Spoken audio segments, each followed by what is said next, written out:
화요일 친절한 경제에 권혜리 기자 나와 있습니다. 권 기자, 우리나라에서 가장 인구가 많은 세대인 2차 베이비 부모 세대가 올해부터 은퇴 연령에 접어든다고요? 네. 우리 경제에도 영향이 있겠죠? 네, 이 그래프는 우리나라의 연령대별 사람 수를 보여주는데요. 한눈에 봐도 지금 50대와 60대 부근이 마치 쌍봉처럼 두 개의 봉우리를 이루고 있는 걸 보실 수 있습니다. 첫 번째 봉우리인 1차 베이비붐 세대, 55년에서 63년생까지가 지난해로 모두 은퇴 연령에 접어들었고요.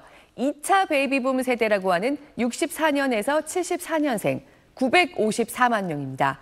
우리 인구의 18.6%를 차지하는 이 세대가 올해부터 앞으로 11년 동안 은퇴 연령에 진입하기 시작합니다.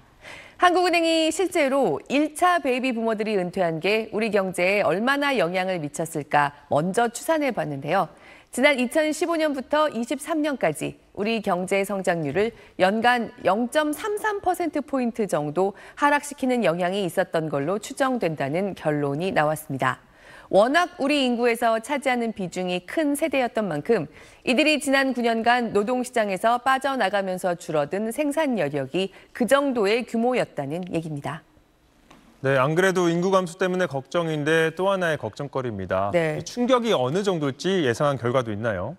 네, 2차 베이비 부모들마저 2034년까지 은퇴하게 되면 우리 경제 성장률은 앞으로 11년 동안 연간 0.38%포인트 정도 떨어질 걸로 추산했습니다. 앞서 9년보다 더 큰 충격을 각오해야 한다는 거죠. 우리 경제가 2030년대에는 연간 1.3% 안팎 정도씩 저성장을 유지할 거란 추산이 나오고 있는데 그중에 연간 마이너스 0.4%포인트에 가까운 성장률 하락, 생각보다 훨씬 더 큰 타격일 수 있습니다. 다만 이번 연구는 베이비 부머들의 은퇴가 청년층의 노동시장 진입에 미치는 영향은 고려하지 않았습니다. 이런 대규모 은퇴의 충격을 우리 청년층이 얼마나 상쇄할 수 있을지 또는 청년층과 중장년층이 일자리를 두고 충돌할 수 있는 부분, 이런 거는 이번에 고려하지 않았다는 겁니다. 다만 청년층이 점점 줄어드는 우리 사회로서는 베이비붐 세대가 빠져나가는 만큼 노동시장이 채워지지 못하고 축소되는 모습으로 이어질 수 있고요. 청년층 한 명 한 명이 떠맡아야 할 부담도 커지는 게 사실 예정돼 있기는 합니다. 우리는 내년부터 초고령 사회, 5명 중 1명 이상이 65세 이상인 나라로 진입할 걸로 예상되는데요. 그때부터는 보시는 것처럼 일하는 사람들이 감당해야 할 노인 부양비 부담이 더욱 빠른 속도로 치솟게 됩니다. 일할 수 있는 노인들은 어느 정도 일을 계속하지 않으면 안 되는 사회 구조란 뜻이고요. 그래서 이번 연구처럼 베이비 부머들이 일을 떠나는 충격을 구체적으로 추산해 보는 게 필요한 겁니다. 네, 요즘 은퇴하고도 일하는 분들 많아졌다고 우리 친절한 경제에서도 전해드린 적 있잖아요. 네. 이 세대가 좀 더 일을 할 경우에 경제에도 보탬이 되겠죠. 네, 이런 분위기, 지금 같은 추세가 계속된다고 하면 앞으로 11년간 우리 성장률에 나타날 마이너스는 연간 0.38%에서 0.24%포인트로 줄어든다는 추산입니다. 그리고 우리보다 먼저 고령화를 겪은 일본은 2006년에 법을 바꿔서 일하는 연령을 사실상 65세까지로 늘린 지 이제 19년째입니다. 그 일본만큼 노년층이 일을 하면 성장률의 마이너스 폭을 0.16%포인트까지도 줄일 수 있다고 분석했습니다. 단, 이들이 잘할 수 있는 일, 적합한 일을 계속할 수 있게 적절히 유도해야 그런 효과를 기대할 수 있다는 게 한국은행 연구진의 주장입니다. 소비의 측면에서도요. 은퇴 노인 비중이 인구에서 높아지면 돈을 쓸 사람이 없다. 돈이 돌지 않으면서 경제가 위축될 거란 걱정이 큰데요. 2차 베이비붐 세대는 그 전 세대보다 소득과 자산이 많은 편이기 때문에 이들이 적절하게 일을 계속하기까지 하면 미국의 부자 노인들이 소비의 큰 축을 이루고 있는 것처럼 우리 내수 충격도 줄일 수 있다. 오히려 이른바 시니어들을 대상으로 한 산업 같은 곳들은 고용이나 투자가 촉진될 수도 있다고 봤습니다. 고령층 고용 연장 제도와 관련된 사회적 합의를 본격화할 필요가 있다고 생각합니다. 고령층의 재고용 의무화, 법정 전년 연장, 보다 탄력적인 직무 및 임금 체계 도입 등이 논의되고 있는 것으로 알고 있습니다. 이와 관련된 사회적 합의를 조속히 이룰 필요가 있다고 생각합니다. 다만 이 모든 논의들은 앞서도 살펴본 것처럼 청년층의 일자리에 미치는 영향을 계속 고려하면서 발전시켜 나가는 게 핵심일 겁니다. 네, 권혜리 기자 잘 들었습니다. 화요일 친절한 경제에 권혜리 기자 나와 있습니다. 권 기자, 지금의 장년층을 낀 세대라고 표현하고는 하잖아요. 네. 부모는 부양하지만 자녀로부터 부양을 받기는 어려운 세대. 이들이 내년이면 본격적으로 노년층이 된다고요? 네, 지금 우리 사회에서 50대 중반에서 60대 중반까지의 장년층 860만 명에 이르는 60년대생들입니다. 전체 인구의 16.6%를 차지해서 보시는 것처럼 10년 단위로 끊었을 때 대한민국에서 가장 인구 규모가 큰 연령대입니다. 이들이 내년부터 65세, 현행법에서 본격적인 노인으로 분류되는 세대에 접어드는데요. 자신들도 노년의 삶을 준비해야 하는 이들 중에 부모가 생존해 있는 경우 44%가 부모에게 매달 평균 73만 원의 생활비를 드리고 있다는 응답이 나왔습니다. 재단법인 돌봄과 미래가 한국리서치에 의뢰해서 지난달에 60년대생 980명을 대상으로 설문조사를 실시한 결과를 발표한 겁니다. 부모도 부모지만 자녀 쪽으로도 경제적인 도움이 계속 들어갑니다. 지금의 만 55세 이상은 해당 세대 여성들의 평균 초산 연령이 아직 20대 후반이었던 연령대입니다. 자녀들이 대체로 만 25세 안팎에서 30세를 넘어간다는 거죠. 하지만 이들 중 84%가 평균 2명의 자녀를 뒀는데 그중에 43%는 여전히 경제적인 도움을 자녀에게 주고 있다고 대답했고요.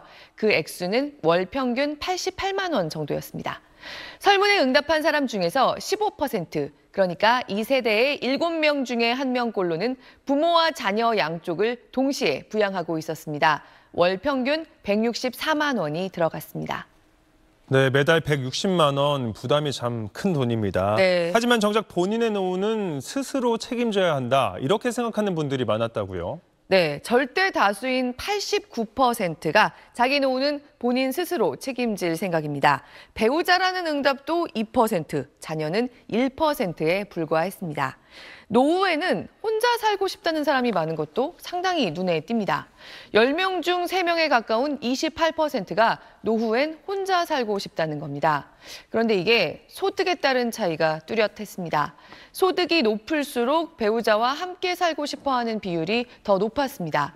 그리고 소득 수준이 내려갈수록 혼자 살고 싶다는 응답이 점점 더 늘어나다가 월 소득 200만 원 미만이 되면 둘이 살고 싶다는 사람은 32%에 그칩니다. 소득 수준이 어떻든 자녀와 함께 살고 싶다는 사람은 거의 없습니다. 전체 6%에 불과했습니다. 한마디로 경제적으로는 당연히 스스로가 자신을 책임져야 한다고 생각하는 세대이고 특히 자녀에게는 기대려고 하지 않습니다. 다만 돈 문제 말고 스스로를 돌볼 수 없을 만큼 내가 노쇠하거나 병들면 어떡하느냐. 앞으로 돌봄 문제가 점점 더 심각해질 거란 인식이 98%에 이를 정도로 세대 전체가 여기에 대한 공포감을 공유하고 있었습니다. 자신이 고독사할 거라는 응답도 10명 중에 3명 넘게 내놨고요. 특히 월 소득 200만 원 미만의 저소득층은 절반이 자신의 고독사를 예상하고 있었습니다.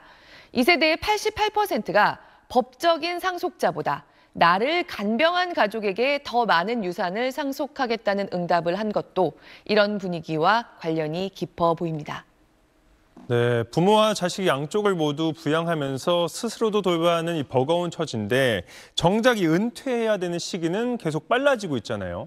네, 지금 응답자 중에서 절반 이상이 자신의 직업 인생에서 가장 핵심적으로 오래 일해온 주된 일자리에서 퇴직한 상태였습니다. 평균 퇴직 나이는 만 54.1세였는데요.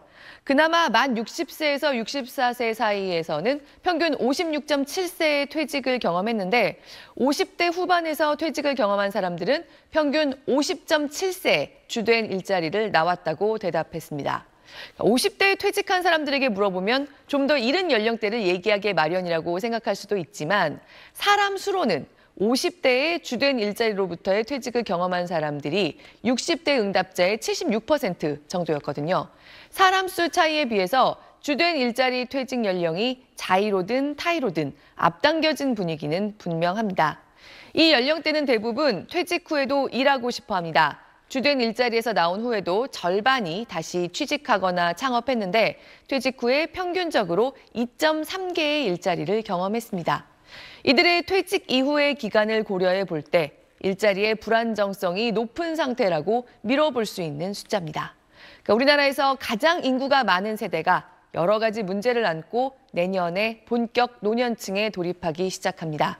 현실을 제대로 분석한 정책 방향이 좀 더 날카롭게 세워질 필요가 있어 보이는 모습입니다. 네, 권혜리 기자 잘 들었습니다.